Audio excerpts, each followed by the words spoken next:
Discapacidad en Acción. Programa dirigido a las personas con y sin discapacidad, generando el punto de la inclusión. Bienvenidos.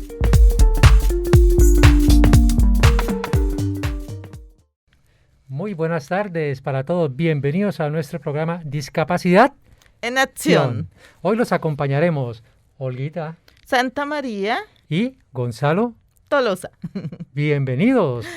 Hoy tendremos un programa variado debido a que muchos de los correos que nos han enviado nuestros oyentes, que han sido bastante, ¿no es cierto, Olguita? Sí, claro, nos han llegado correos y quedaron súper interesadísimos en los temas de inclusión laboral y educativa. Interesante. Entonces, en ese orden, hoy para complacer a nuestra audiencia, tendremos segmentos que nos enseñarán y nos recordarán los temas de inclusión laboral y la parte de inclusión educativa. Son más experiencias por contar. Bienvenidos a Discapacidad en Acción. Aprendamos de la discapacidad. Bienvenidos a nuestra sección. Aprendamos de discapacidad. Como siempre nos acompañarán nuestros reporteros. Luis Francisco Corso. Sarela Higuera. Javier Pimiento. Diego Jonathan Moreno. Yuli Velázquez. Y José Luis Castillo. Los vamos a tener presentes y van a ser nuestros reporteros el día de hoy. Con mucha información, muchísimas enseñanzas y sobre todo experiencia en este bello proceso que es la inclusión y la parte educativa. Entonces, ¿con quién empezamos, Olguita? Bueno, con nuestro compañero Luis Francisco Corso. Él nos va a hablar hoy sobre la Convención de los Derechos de las Personas con Discapacidad en cuanto a lo que son los principios de la Convención y de qué se trata. Entonces, Luis Francisco es un versado en el tema y pues está muy interesado porque todos aprendamos del tema. Luis Francisco ha sido un héroe, como un luchador, un ferviente abanderado del tema de la convención. Sí, afortunadamente he tenido la oportunidad de escucharlo varias veces y el aprendizaje que he tenido con él en ese tema, wow. Entonces, Luis Francisco, te escuchamos. Gracias. Mi nombre es Luis Francisco Corso Rojas, persona con discapacidad visual, líder activista, formador de formadores por la defensa y la garantía de los derechos de las personas con discapacidad, sus familias y cuidadores. Bueno, en esta ocasión les voy a hablar de la Convención de los Derechos Humanos de las Personas con Discapacidad en Colombia. La convención fue adoptada por las Naciones Unidas el 13 de diciembre del 2006 y Colombia fue el país número 100 que aprobó la convención bajo la ley 1346 del 31 de julio del 2009. Hizo el proceso de ratificación el 10 de mayo del 2011, donde este proceso de ratificación salió a la luz pública el 1 de junio del mismo año. La convención es un tratado internacional que lo que busca es garantizar el ejercicio pleno y efectivo de los derechos de las personas con discapacidad en todos los ámbitos de la vida y eliminando toda forma de discriminación, ya sea por discapacidad, raza, sexo, etnias o grupo poblacional. La convención está por encima de cualquier norma legislativa, orgánica o cualquier acto administrativo que se emita en Colombia. La convención está a la par de la Constitución Política de Colombia y las leyes estatutarias que se han venido implementando o se han venido direccionando en pro y beneficio del efectivo goce de los derechos de las personas con discapacidad. La convención viene desenglosada en 9 grandes grupos, a la cual es una forma dinámica, más fácil de poderla entender y poderla asimilar y poderla escudriñar. El primero es el protocolo facultativo. El protocolo facultativo de la Convención de los Derechos Humanos de las Personas con Discapacidad aún no ha sido ratificado por Colombia está en ese proceso, no sé dónde vaya el proceso de ratificación del protocolo de la convención. Eso hay que preguntárselo a la comisión del Comité de la ONU, de la cual pertenecen muchas personas con discapacidad y forman parte de este seguimiento del protocolo de la convención. El segundo grupo es el preámbulo. En el preámbulo viene la explicación o el análisis de todo el articulado de la convención. En el preámbulo voy a hacer énfasis en el literal E. El literal E dice lo siguiente: la discapacidad es un concepto que evoluciona y que resulta de la interacción de las personas con deficiencias y las barreras debidas a la actitud y el entorno que evitan su participación plena y efectiva en la sociedad en igualdad de condiciones a los demás seres humanos. El siguiente grupo es el grupo de artículos de definiciones aclaratorias. El siguiente grupo es el grupo de artículos de riesgos situacionales. El siguiente grupo es el grupo de artículos o derechos potenciadores. El siguiente grupo es el grupo de artículos de derechos civiles y políticos. Y seguida tenemos el grupo de los artículos de derechos económicos, sociales y culturales. Y finalmente tenemos los artículos de monitoreo y los artículos de procedimentales, que lo que busca es posicionar y garantizar la difusión de la convención por todos los diferentes países en los diferentes idiomas y diferentes medios y formatos accesibles. Así está conformada la convención, y en otro posible audio vamos a desenglosar grupo por grupo para que así sea más dinámico y sea un aprendizaje bueno para todos la amable audiencia que están escuchando frecuentemente este audio. Muchísimas gracias. Nada sobre nosotros sin nosotros. Eslogan de la Convención de los Derechos Humanos de las Personas con Discapacidad. Muchas gracias. Hola, muy buenas tardes. Para el programa Discapacidad en Acción, hoy les vamos a hablar de los 8 principios que se encuentran en el artículo 3 de la Convención de los Derechos Humanos de las Personas con Discapacidad, adoptada por las Naciones Unidas el 13 de diciembre del 2006. Estos 8 artículos son los que garantizan la participación e inclusión social de las personas con discapacidad a nivel nacional, departamental y municipal.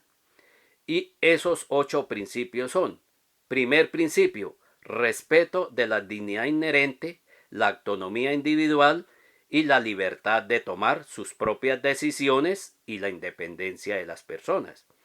Segundo principio, la no discriminación. Ninguna persona debe ser discriminada por motivo de discapacidad, raza, religión, etnia o grupo poblacional. Tercer principio, participación e inclusión plena y efectiva en la sociedad.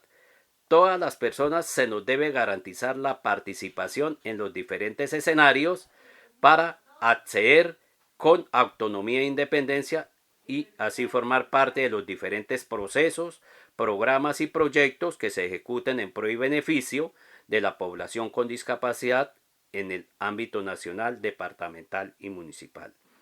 Cuarto principio, respeto por la diferencia y la aceptación de las personas con discapacidad como parte de las condiciones humanas. Quinto principio, igualdad de oportunidades. Todas las personas con discapacidad debemos tener las mismas oportunidades de participación. Sexto principio, accesibilidad. Todo lo que se construya y se ejecute en pro y beneficio de una comunidad, incluyendo la población con discapacidad, debe ser con accesibilidad universal para así tener facilidad de acceder al medio físico, a la información y a las comunicaciones. Séptimo principio, la igualdad entre el hombre y la mujer. Todas las personas, sea mujer o sea hombre, tenemos que tener igualdad de derechos. Octavo principio, respeto de la evolución de los niños, niñas con discapacidad y el derecho de preservar su identidad a través de que debe tener una nacionalidad, una identidad, un nombre a través de el registro civil, tarjeta de identidad o la cédula de ciudadanía. Les habló el reportero Luis Francisco Corzo Rojas, persona con discapacidad visual, líder activista, formador de formadores por la defensa y la garantía de los derechos de las personas con discapacidad en Colombia, área metropolitana de Bucaramanga, para el programa Discapacidad en Acción. Nos vemos en otra ocasión. Muchas gracias. Gonzalo, me gustaría saber cómo te pareció esa enseñanza que nos dio Francisco sobre los principios de la convención. Olguita, la verdad quedé encantado. He tenido la oportunidad de leer la convención, revisarla en todos estos procesos que tengo en el tema de turismo accesible, ¿sí? Pero escuchar hoy, ahorita, los principios así como una forma tan más práctica y sencilla de entenderlos, quedé fascinado. La verdad me invita a seguir como profundizando más en el tema de la convención, con estos aspectos que día a día son los como que uno debe tener en cuenta en todo este proceso de inclusión, de accesibilidad. El tema de respeto, dignidad, autonomía, no discriminación, la participación plena en la sociedad, el respeto a la diferencia y la aceptación, la igualdad de oportunidad, la accesibilidad, que es algo que nosotros en turismo estamos abanderándonos y apoderándonos del tema, la igualdad entre hombres y mujeres y el tema de los niños y niñas con su derecho a ser bien reconocidos. La verdad, Olguita, quedé maravillado. Excelente, Gonzalo. Y esa es lo que queremos, que este programa genere esas sensaciones, ese deseo de seguir leyendo. Todos ustedes pueden encontrar la Convención sobre los Derechos de las Personas con Discapacidad en Internet. Pueden bajarla y pueden seguir estudiándola junto a nosotros. ¿En la página de la ONU? Sí, señor. Sí, genial. Sí, señor. Entonces la vamos a encontrar. Bueno, y ahora vamos a tener a Diego Jonathan Moreno, ¿no? Es nuestro siguiente reportero. Reportero y editor del programa. Sí, excelente. Es una persona que tiene Asperger y él precisamente ha sido abanderado del tema. Tiene su canal en YouTube y precisamente nos ha enseñado muchísimo sobre el tema a todas las personas que lo buscan, tanto profesionales como madres, padres de familia y a su vez personas con discapacidad. Entonces, por eso, hoy nos va a hablar un poco sobre lo que es la discapacidad intelectual o cognitiva, porque tiene digamos las dos terminologías, y su relación con la inclusión educativa y laboral. Entonces, vamos a aprender de Diego un poquito más. Bienvenido, Diego. Hola, buenas tardes a todos. Es un gusto estar de nuevo en este programa de Discapacidad en Acción. Mi nombre es Diego Jonathan Moreno y hoy les voy a hablar de lo que es la discapacidad cognitiva o intelectual. Bueno, la discapacidad cognitiva es un grupo de trastornos o síndromes del neurodesarrollo que se inician precozmente, generalmente antes del inicio de la escolaridad. Se caracterizan por presentar un conjunto de dificultades en el funcionamiento social, académico, ocupacional. Son déficits que pueden ir desde limitaciones muy específicas en algunas áreas de aprendizaje, cosas como dislexia, discalculia, también el control de lo que tiene que ver con la función ejecutiva, o sea, el tomar decisiones, organizar planes, hasta ya dificultades globales en lo que es la función social, cognitiva. Cabe decir que esto es un espectro, sí, o sea, hay personas con discapacidad intelectual severa, que es en torno al 0,5%, y hay personas con una discapacidad intelectual, digamos, más leve o moderada. Es un espectro bastante amplio que puede llegar hasta un 2 o 3% de la población. Generalmente la discapacidad cognitiva afecta a más hombres que mujeres en mayor proporción, pero entre las causas, bueno, hay causas genéticas, como por ejemplo como en el caso del síndrome de Down, en el caso del autismo, pero hay dos tipos de discapacidad cognitiva. Las que se dan por causas prenatales, o sea, que es por exposición a agentes tóxicos, condiciones genéticas. También hay causas perinatales, que es como por ejemplo la asfixia, las infecciones en el útero, el nacer prematuro, la hipoxia neonatal. También está la discapacidad cognitiva postnatal, que es cuando alguna causa externa es la que origina la discapacidad, por ejemplo, algún tipo de trauma cerebral, accidente vascular o enfermedades neurológicas, como por ejemplo como el Alzheimer o algunos tipos de demencia, causan discapacidad cognitiva, en este caso postnatal o adquirida.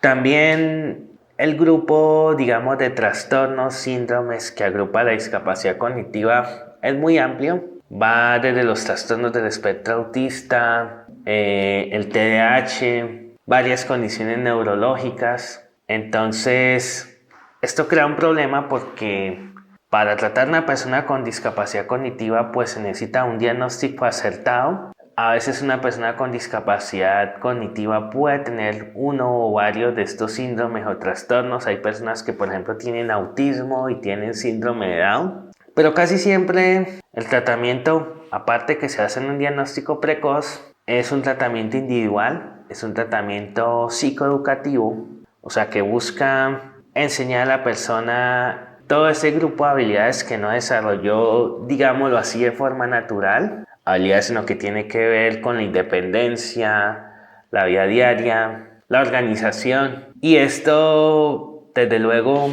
uno de los objetivos de esta psicoeducación es también que la persona pueda tener un objetivo de vida para que después la persona pueda integrarse laboralmente. Son dos cosas que van de la mano y es importante el trabajo de los padres. Los padres cumplen un rol muy importante, muy clave, porque son los que mejor conocen las dificultades, los que saben qué cosas hacen feliz a una persona con discapacidad. Es muy importante que los papás se involucren en las terapias, en las actividades que se hagan en el colegio, porque de la efectividad de cómo se haga todo esto es lo que indica si una persona con discapacidad cognitiva va a salir adelante. Y bueno, amigos, eso era todo lo que yo quería compartirles esta tarde y los dejo para que sigamos con el programa. ¡Chao! Rompiendo Barreras, la historia de vida de la semana. Bueno, ahora bienvenidos a nuestra sesión Rompiendo Barreras.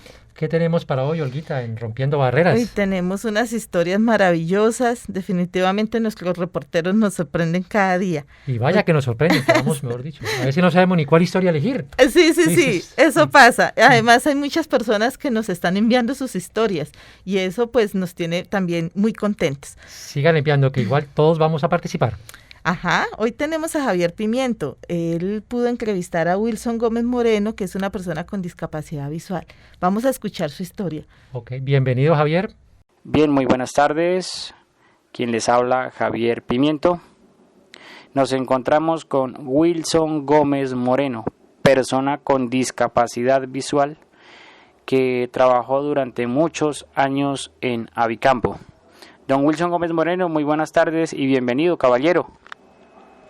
Muy buenas tardes, Javier, y para todos los oyentes, que tengan una agradable tarde, y estoy aquí acompañándolos en este programa que están haciendo para personas con discapacidad.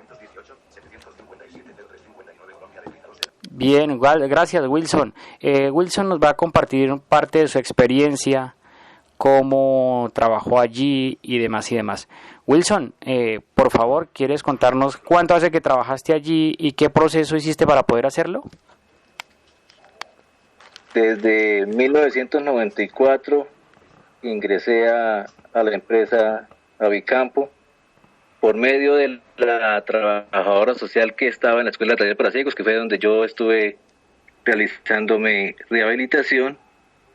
Y ella conoció a la hija del quien era en ese momento el dueño, don Zoilo Santamaría Otero, y por medio de su hija Beatriz. Llegué a la empresa y pues ella me decía que por ella no había ningún problema. La cuestión era que el jefe de planta dijera que sí podía realizar las actividades laborales. Y pues afortunadamente la persona que estaba encargada de la planta de proceso dijo que sí, que se podía y que estaba el cupo. Entonces me dieron la oportunidad de elaborar en esta empresa tan importante de Santander. Bien, Wilson, ¿y usted qué actividades desarrolló allí inicialmente? Bueno, esta planta, cuando yo llegué, el trabajo era, pues no totalmente manual, pero sí bastante de los procesos eran manuales. Entonces, pues era fácil porque eran trabajos bastante mecánicos. Y llegué, pues empecé a amarrar bolsitas y a contar el producto. Y luego, y más adelante, ya se automatizó más el proceso. Y pues la gente me decía, bueno, ¿y ahora usted qué? Y pues yo en sí también tenía como miedo a eso, que ya la planta era más automática y ya era de pronto un poco difícil. Bien. Pero gracias a Dios me pude adaptar a eso. Bueno, ¿y qué cambios hubo, Wilson? Compraron una máquina para empacar el producto que yo trabajaba de manera manual, que amarraba y que contaba. Entonces ese es un carrusel que uno tenía que surtirlo y la máquina automáticamente, eso es como una banda pues, y tiene unos conos que van pasando y uno le va echando a cada conito el producto.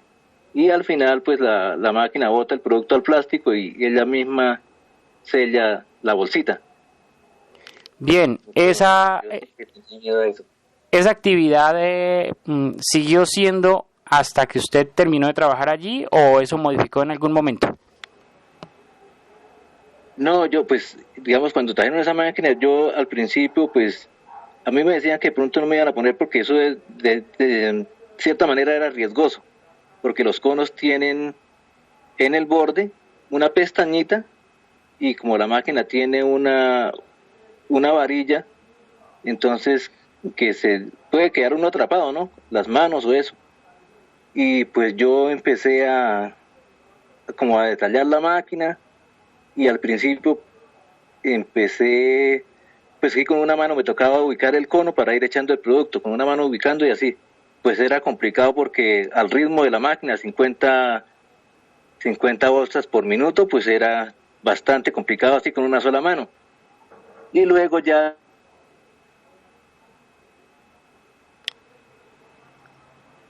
empecé a detallar la máquina y resulta que como ella al sellar la bolsa hacía un ruido, entonces yo por ese sonidito me guiaba y ya podía trabajar con las dos manos sin necesidad de tener que ubicar con una mano el cono, sino yo ya sabía que cuando sonaba estaba el cono al lado mío y podía con las dos manos poder ejercer esta labor.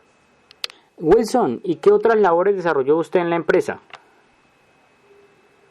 Bueno, cuando la máquina no se trabajaba, entonces estaba en la parte de embandejar y encanastar bandeja y contar otro pollo, empacar pollo, que eso sí se hacía de manera manual. Y otra actividad que desempeñé ya a lo último del proceso laboral, hice una carrera técnica en el SENA y entonces pues en algún momento tuve que hacer la práctica y la hice allá en la empresa. Muy bien. Wilson, ¿alguna experiencia extraordinaria, curiosa que quieras compartirnos en el desarrollo del trabajo? Bueno, pues resulta que la empresa no solo era esa empresa del dueño, sino que era un grupo de empresas.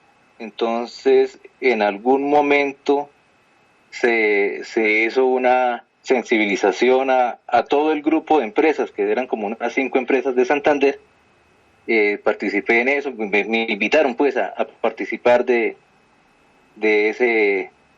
esa charla que hicieron a todas las empresas, a los administrativos, pues, la parte administrativa de esas empresas. Sí, perfecto. ¿Y allí usted alguna vivencia en particular que quiera compartirnos por esa sensibilización? Sí, de parte, digamos, de los gerentes, pues, ellos quedaron como muy interesados en que se hubiese desarrollado esta actividad y de conocer que la hubiese podido desarrollar a cabalidad, ¿no? Bien realizada, y estaban pues bastante como impactados de que llevara tanto tiempo y que no hubiese tenido ni siquiera un accidente en la empresa, trabajando en la planta, y o sea que de pronto muy cuidadoso, ¿no? con la parte del trabajo, porque fue de las personas que no tuvo ningún accidente en la empresa. Wilson, ¿y cómo era el trato de sus compañeros allí en la empresa? ¿Lo sobreprotegían? ¿Lo rechazaban? ¿Cómo era el trato con ellos, con sus compañeros de trabajo? Al principio, cuando los compañeros eran nuevos, pues sí trataban como de que con mucho cuidado, que cómo hacía para trabajar, que yo tenía que ver algo, porque cómo podía desarrollar la actividad laboral sin ver. Y luego ya se convertía en algo, ya era alguien normal, sí, no miraban eso de que de pronto tuvieran inconvenientes para desarrollar la parte laboral, sino que ya se convertía en algo normal. ¿Wilson trabajó siempre en un mismo sitio de la empresa o la empresa lo rotaba? No, al principio sí, al comienzo sí trabajé en un solo lugar, pero poco a poco fui como mirando a ver otras opciones que podía hacer, y pues logré hacer otras cosas, y pues la empresa tuvo un cambio en algún momento, que fue que la planta inicialmente era en pie de cuesta y posteriormente pasó a Lebrija. Entonces pues ahí fue donde fue un poco brusco el cambio, porque yo desconocía un poco a la gente, porque la mayoría de gente era de Lebrija, que no tenían conocimiento de que trabajara una persona con discapacidad en esta empresa. Y por otra parte, pues la planta completamente desconocida para mí, y pues tuve que volver a adaptarme al lugar y a la gente. ¿Lo hizo por sus propios medios o la empresa en algo le facilitó ese ejercicio? No, con los mismos compañeros porque como eran compañeros de Piedecuesta también, entonces con los mismos compañeros ellos me fueron pues como orientando, ellos ya sabían cómo orientarme, me fueron orientando y sensibilizando pues a la gente de Lebrija, porque ellos pues tampoco podían creer de que una persona con discapacidad pudiera trabajar en la planta, y pues al principio eso sí me dio pues un poco duro, ¿no? Que la gente decía pues que yo debería estar en la casa. La gente de Lebrija decía eso porque no tenían conocimiento de que una persona con discapacidad podía trabajar.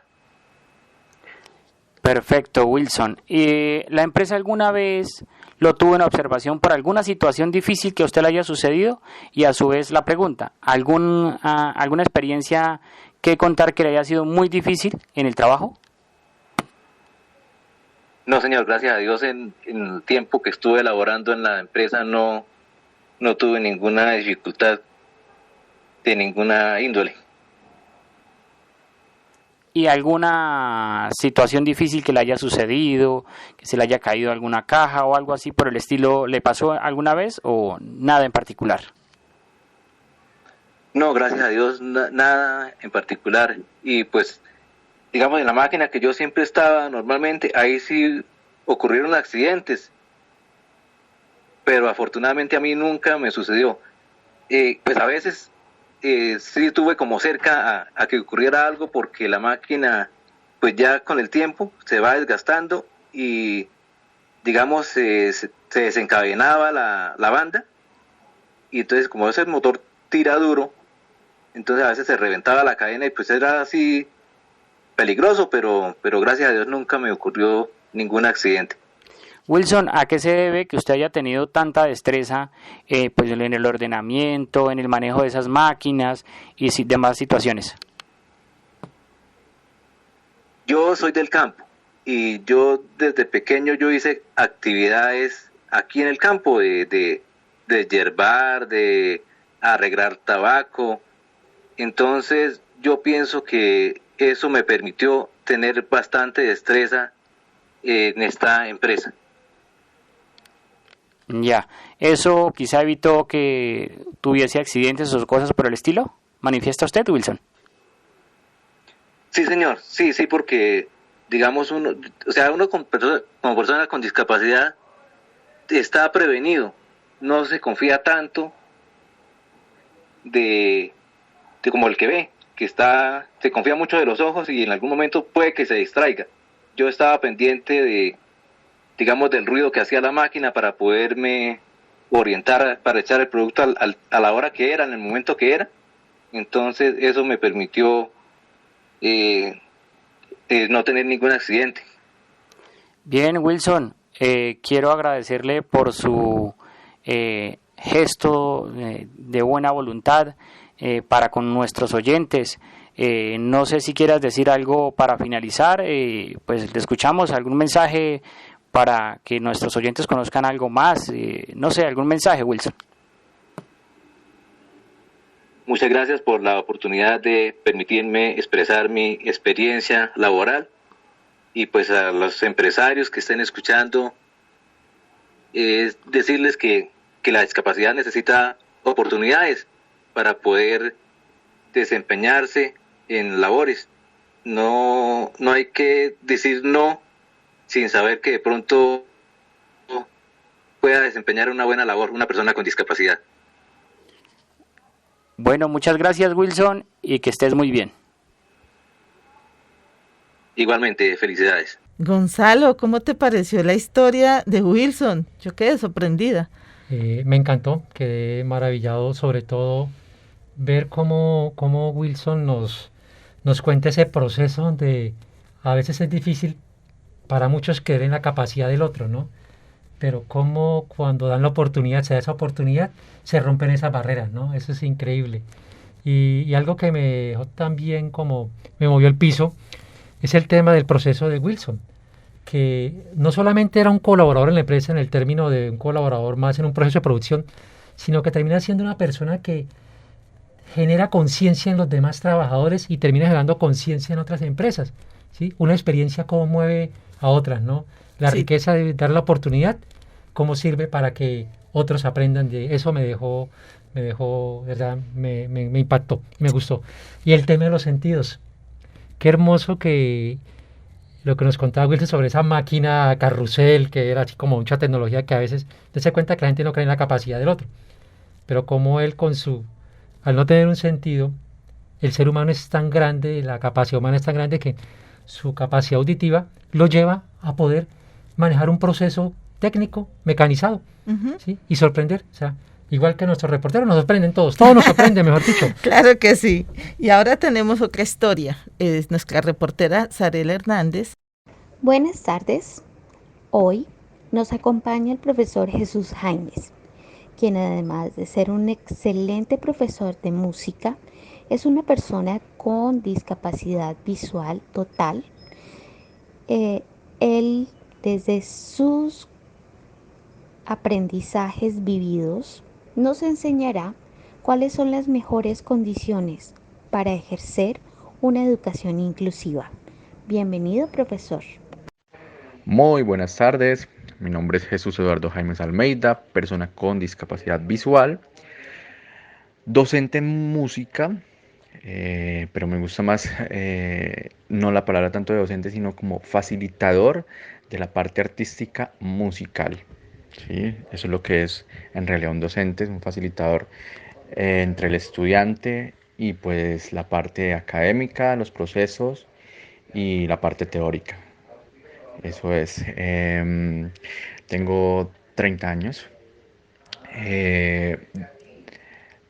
Desde los 8 años de edad me gustó, comencé pues el acercamiento con la parte musical. Mi familia pues me ayudó y a los 18 años estuve en la Universidad Industrial de Santander haciendo pues el aprendizaje de la parte profesional en toda la parte artístico-musical. He estado trabajando en diferentes instituciones, unas públicas y otras privadas en Colombia, trabajando los procesos de inclusión educativa en instituciones públicas del área metropolitana. Asimismo, pues trabajando con la Escuela Municipal de Artes en la parte musical, con el programa actual que se llama Seminario de Música Inclusiva. El interés y la motivación a formarme como docente o facilitador del aprendizaje educativo con respecto a la música, pues primero es pues colocar la parte profesional en lo que yo había venido desde la parte de la infancia estudiando. Lo segundo era pues trabajar la parte educativa para facilitarle el aprendizaje a población con discapacidad. Entonces, eso fue los grandes motivadores de poder profesionalizar pues el arte que yo venía trabajando desde la infancia. Y pues siempre estar con la comunidad en la parte de la interacción, el aprendizaje, acompañar los procesos no solamente del aula, sino también desde la parte de las familias, ¿sí? Y desde los directivos y los docentes, como para que ya no pensáramos individual, sino que comenzáramos a pensar colectivamente en el aprendizaje institucional. Entonces eso es como la parte de motivación y pues se ha venido trabajando y ha sido muy provechoso y ha sido muy receptivo en las instituciones donde yo he elaborado en la parte de Bucaramanga y el área metropolitana. El mayor reto que siempre he tenido pues con mi tipo de condición de discapacidad en la parte de dar aprendizaje ha sido el poder buscar las herramientas necesarias para para dar una teoría, para dar un aprendizaje en el cual con las mismas herramientas pueda llegarle un aprendizaje recíproco y pueda llegar un aprendizaje muy sustancioso a los dos tipos de población, tanto con o sin discapacidad, ¿sí? Siempre estoy en constante aprendizaje desde la forma de pronto si se hace algo muy auditivo o si se hace algo entre auditivo y visual. Siempre está uno ahí como en esa búsqueda y pues el reto se va volviendo más llevadero. Pues ya con todo este tipo de tecnología que está avanzando cada día más y que se ha podido implementar en las diferentes instituciones educativas. Las estrategias para dar un aprendizaje eficiente al tipo de población con discapacidad visual, pues mira, siempre que el profesor, el docente, así él tenga discapacidad o no tenga discapacidad, que sea muy descriptivo, ¿sí? Muy descriptivo. No, el aprendizaje no se puede dar algo abstracto, ¿sí? O, eh, si vas a implementar imágenes, si vas a implementar videos que tengan la ayuda audiodescriptiva, si vas a implementar un collage o bueno, varias cosas visuales de texto, decir lo que está escrito en esas imágenes, decir en qué posición están según como la está proyectando uno. Eso también ayuda muchísimo al aprendizaje y la parte de orientación en el espacio a las personas con discapacidad, a los estudiantes. Entonces, son estrategias que en realidad no es nada del otro mundo, no es algo que sea fuerte, que yo tenga como docente que cambiar todo el currículo, nada de eso. Es poder adaptar ese aprendizaje a este tipo de población. Es muy fácil, es muy chévere y pues a las personas que están trabajando en la parte educativa les das como más herramientas de poder dictar una clase, de poder transmitir un conocimiento a cualquier tipo de población. No solamente estas herramientas se tienen que trabajar con población con discapacidad visual, también se puede trabajar con población que no tengan discapacidad, ¿sí?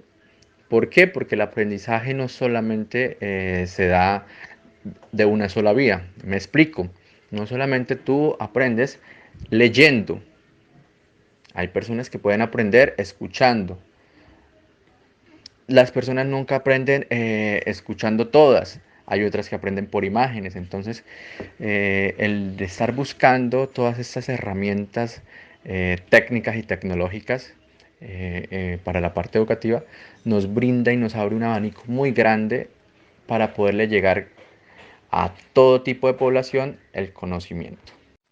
Gracias al programa Discapacidad en Acción por brindar este espacio bastante nutrido y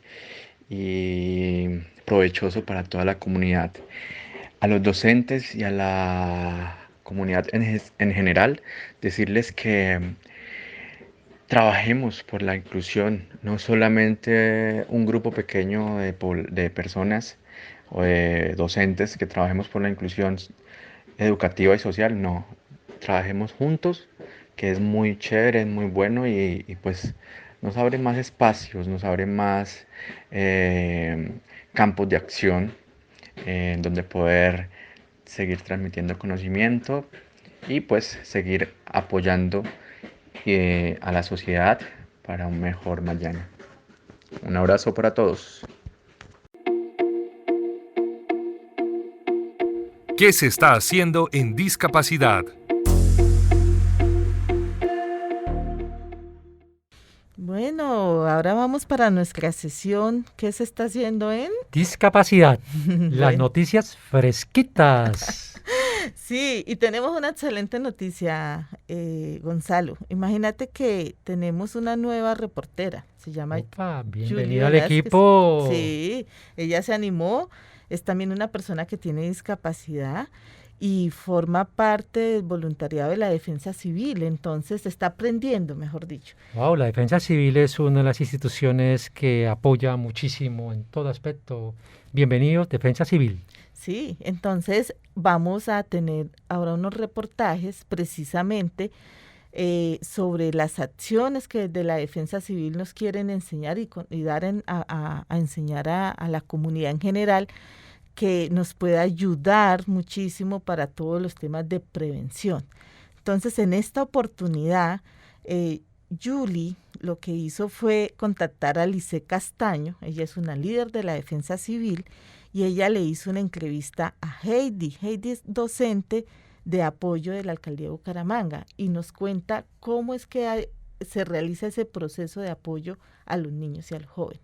Excelente, entonces seguimos con el tema de inclusión educativa para niños. Ajá. Ahora desde la experiencia de Heidi. Ajá, listo, te escuchamos. Muy buenos días para todos. Mi nombre es Lizeth Castaño, soy líder voluntaria de la Defensa Civil, actualmente adscrita a la seccional Santander y pertenezco a la Junta Ciudad Bonita. El día de hoy pues decidimos aceptar la invitación que nos hacen a hablar un poco sobre el tema de inclusión, teniendo en cuenta que también soy docente de ética y valores de la Secretaría de Educación de Bucaramanga, pues me tomé la libertad de invitar a Heidi, que es nuestra docente de apoyo en la institución educativa, y ella nos va a explicar, nos va a hablar un poco de manera muy general todo lo que tiene que ver con la educación de inclusión.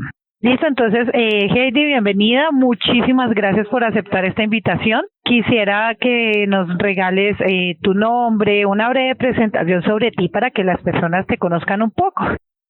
Bueno, muchas gracias, profe Lisset. Mi nombre es Heidi Liliana Pulido Mora, soy psicopedagoga, tengo una maestría en pedagogía y pues digamos a nivel laboral me enfaticé mucho en lo que es la parte de discapacidad. He trabajado en el departamento de Boyacá, trabajé haciendo acompañamientos a procesos de inclusión en instituciones educativas oficiales y en la actualidad pues estoy trabajando en Santander, específicamente con la Secretaría de Bucaramanga, igual haciendo acompañamiento a instituciones educativas oficiales en procesos con discapacidad, acompañamiento a niños que presentan estas características. En ese sentido, pues, años, bastante. Sí. Bastante tiempo. Bueno, Heidi, muchísimas gracias. Bueno, antes de iniciar esta entrevista estábamos hablando y me contabas que tenemos una serie de errores en cuanto a los conceptos que usamos para referirnos a todos estos procesos. Entonces, me gustaría que nos explicaras qué es o qué podemos entender por inclusión en términos educativos y también por qué hablar de inclusión es un error común que cometemos las personas en general, tanto el concepto de inclusión como el concepto de decir programa. Me decías que es un error común que todos cometemos, tanto profes como personas del común, y pues no es acertado. Entonces quisiera que porfa nos contaras por qué no es acertado y cómo debemos referirnos a estos procesos. Bueno, cuando hablamos del término inclusión, estamos todos ahí referidos. Lo que pasa es que igual simplemente lo tomamos hacia la línea de la discapacidad, pero todos de alguna manera tenemos una parte de inclusión. Inclusión no solo es la discapacidad, es la diversidad de género, de pensamiento, de creencias religiosas, políticas, en fin, es una diversidad muy grande. Entonces, por eso tenemos que hablar, o sea, todo eso es inclusión. Entonces, en ese sentido, todos estaríamos dentro del proceso de inclusión. Entonces, igual, todos tenemos habilidades tanto para las matemáticas como para las artes, la física, bueno, diferentes áreas que tenemos en la escuela. Pero entonces nosotros debemos hablar de discapacidad. Estudiantes con discapacidad, y ni siquiera decirles estudiantes con discapacidad, sino llamarlos propiamente Juanito, Pepita, Lunita, y que tiene cierta característica que es su discapacidad, y ya la sabemos. Entonces no tenemos que rotularlos a esas personas con programas de programa. No, esto no es un programa, no es un programa. ¿Por qué? Porque es un proceso que se lleva. El niño nace con la discapacidad y muere con esa discapacidad. Hay unas, digamos, ciertas características que se pueden presentar que son unos trastornos referidos al aprendizaje, digamos, estudiantes que presentan confusión de la B con la D, dislexia, discalculia, todos esos que hemos escuchado. Algunas se pueden superar, otras no. Entonces, ese es un trastorno, es algo temporal. La discapacidad siempre va a permanecer. Yo les digo a los profesores, es como cuando uno tiene un lunar. Nacemos con ese lunar, nos vamos con ese lunar. ¿Qué pasa? Entonces, en el campo educativo, lo que nosotros hacemos es eliminar esas barreras de contexto. No podemos decir que cuando hay una barrera de contexto, la principal barrera es el estudiante. Así lo vemos nosotros los docentes. Me incluyo porque yo también soy docente. No podemos seguir viendo al estudiante como la principal barrera. Hay barreras que son familiares, barreras de acceso a la información, bueno, diferentes. Entonces, esas son las que nosotros tenemos que minimizarle al estudiante. ¿Para qué? Para que él alcance los procesos de aprendizaje, las metas a las cuales queremos llegar y que sea una educación asequible a él. Es que nosotros debemos adaptar esas metodologías y no que el estudiante se adapte a nosotros. ¿Por qué? Pues porque ya tiene algunas dificultades para nosotros volvérselas mucho mucho más grandes y que él se adapte a nosotros. Entonces ahí es cuando a través del PIAR, es esa herramienta flexible que nos permite hacer esos ajustes pertinentes a cada estudiante. ¿Por qué no? O sea, el estudiante Pepito que tiene discapacidad intelectual es diferente al estudiante Juanito que tiene una discapacidad psicosocial.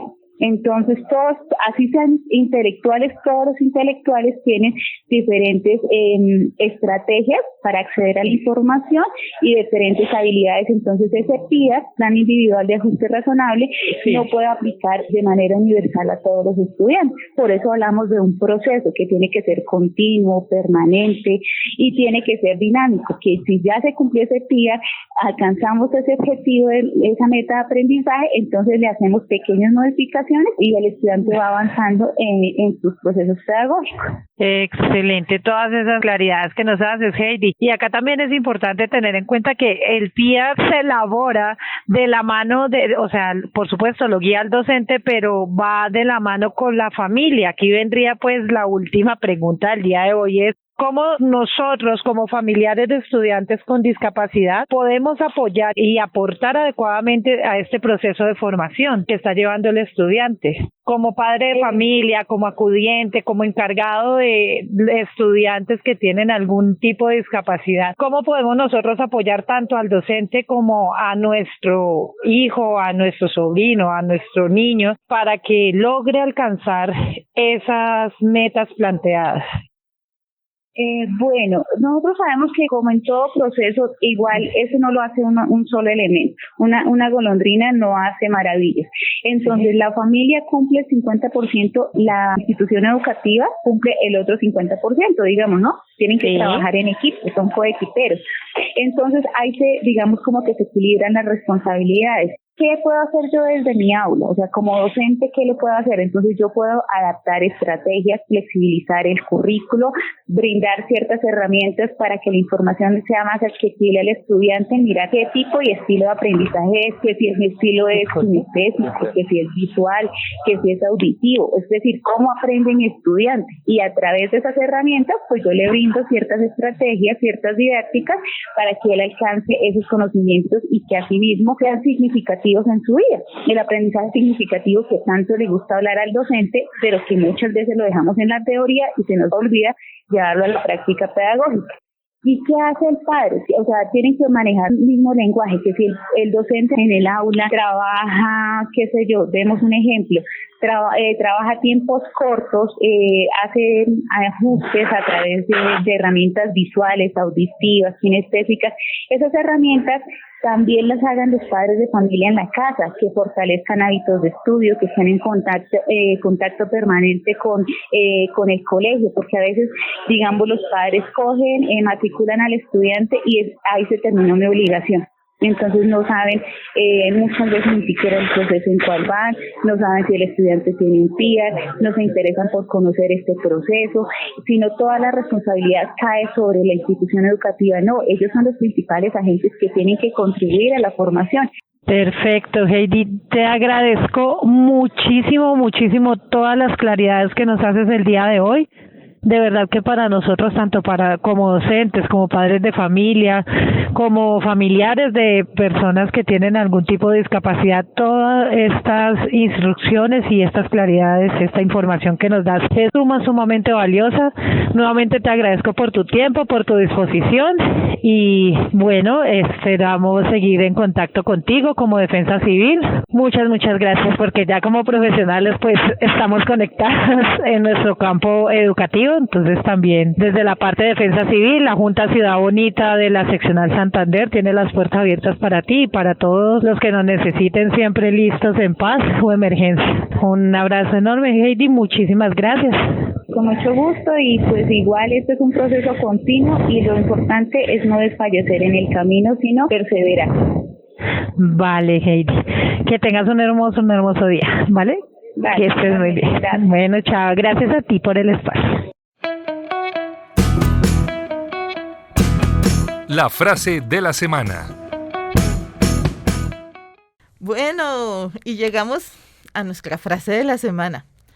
Gonzalo, hoy te corresponde a ti. Cuéntanos todo esto que te ha dejado en reflexión. Aprender del tema de inclusión, la parte laboral, parte educativa en esta serie de programas me ha movido mucho el piso, me movieron las fibras, y hay una frase que me identifica con eso porque es el llamamiento a aprender más, a ir un poco más a fondo, no quedarme en lo superficial. La inclusión es como una bola de nieve. Entre más avanza, más grande es. Entre más conoces, más quieres saber. Entre más aprendes, más quieres hacer. Entre más te involucras, más comprometido estás. Muy bien, para reflexionar. Muy claro para reflexionar, Gonzalo. Bueno, vamos terminando. Llegamos al fin de nuestro programa. Es tan rápido y como que la pasamos tan rico que ni se siente el tiempo. ¿Y aprendimos? Muchísimo. Muchísimo. Listo. Entonces, a todos nuestros oyentes, gracias por estar presentes. Gracias a las organizaciones de personas con discapacidad que nos han escrito. Gracias a los oyentes que también han pedido temas. Y te cuento que nos han pedido un tema bastante sensible y tú tienes mucho conocimiento sobre eso, que es sobre precisamente la inclusión en cuanto al tema de el turismo accesible. Turismo accesible, ¡wow! Me encanta. Entonces vamos a buscar que el próximo programa hablemos de eso. Turismo accesible. Entonces los esperamos a todos. Recuerden escribirnos a nuestro correo Discapacidad en Acción, santander@gmail.com. Esperamos sus correos y seguiremos precisamente enseñando sobre discapacidad y compartiendo todas estas bellas experiencias que nos hacen crecer día a día. Gracias, Olguita. Gracias a nuestros reporteros y los esperamos la otra semana en nuestro programa Discapacidad en Acción.